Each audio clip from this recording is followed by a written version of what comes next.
Hello বন্ধুরা, আজকে হচ্ছে সোমবার। আজকে দেখি আমার শাশুড়ি মা কী কী রান্না করে রেখেছে।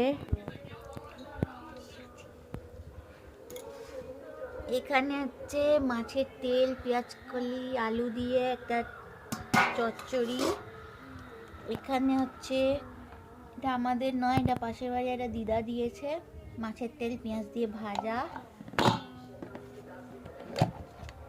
এখানে হচ্ছে দই বেগুন, এটাও পাশের বাড়ির দিদা দিয়েছে। এখানে আগের দিনে একটু শুক্তো আছে, এটা হচ্ছে আগের দিনে নিম বেগুন আছে, নিম বেগুন না, এটা সিম আছে, সিম। আর এটা হচ্ছে কাতলা মাছের ওলকপি দিয়ে ঝোল। আর ভাতটা দেখাতে ভুলে গেছি, এখানে হচ্ছে ভাত। এই হলো আজকের lunch menu. Thanks for watching.